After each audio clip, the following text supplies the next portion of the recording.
Richard Jack Smith of Real Talk Movie Reviews. Oh boy, where to begin when discussing Spider-Man Into the Spider-Verse?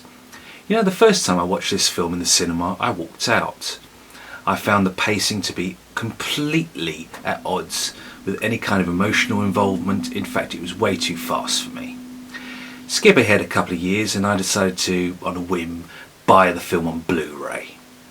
And it's fairly enjoyable in places, but again, that zaniness and that fast pace just means like images like the one you see behind me, instead of being given the reverence and the degree of appreciation which an audience, I would say, would need to fully appreciate it, they don't.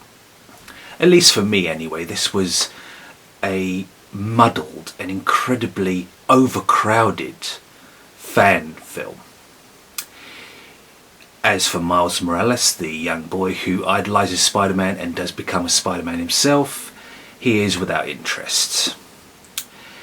There's some confident voice acting here, though nothing that will set the world alight. Walt Disney, where are you? Ultimately, Spider-Man Into the Spider-Verse doesn't allow the time or indeed the care to produce quality animation.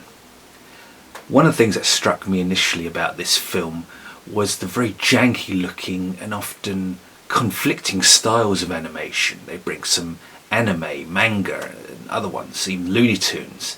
There are 7 different spider characters in this. I say characters because they're not all male. And that's where the central problem with this lies. There's just too much going on, too many people. And as for the villain, Kingpin, we aren't allowed the time to really invest ourselves or sympathise with his plight. There's a brief family tragedy that's mentioned, but beyond his gargantuan, Yokozuna-defying frame, he's really a bit of a cipher, a one-dimensional excuse to save the world. Very little about Spider-Man in the past, present or future has really stretched the bounds of what a plot should be. It's an origin story in the sense that Morales, or even Peter Parker, start off being bitten by a radioactive spider. They go through a period of trying to learn what they can do with web clinging, and then there's the big fight, the big confrontation with the main villain. I like the Tobey Maguire movies, especially the first and third outings, not so much the second.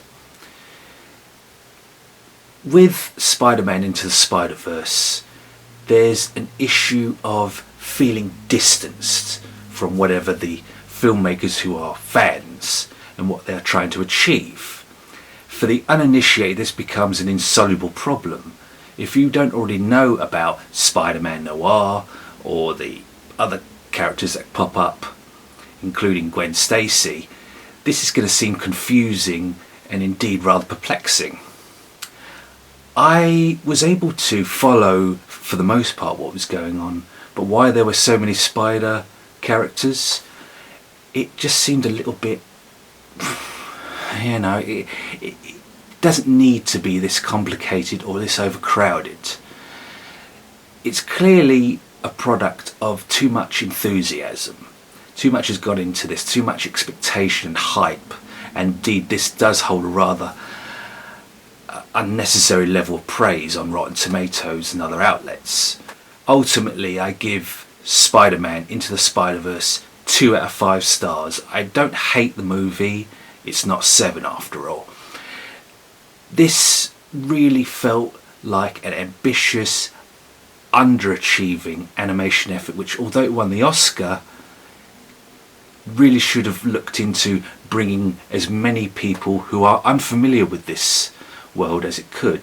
That's not necessarily myself. I love the comics, I love the other movies, not so much the Andrew Garfield ones, but this really needed to be better and not quite as disjointed in its style. After all, with style there must go substance. For more film and soundtrack reviews, please visit Betty Jo Tucker's website, Real Talk Movie Reviews. On Facebook, you'll find my pages Hip-Notic Movie Reviews. and Hip-Notic Soundtrack Reviews. You can also find me on Twitter at mbeanfan101.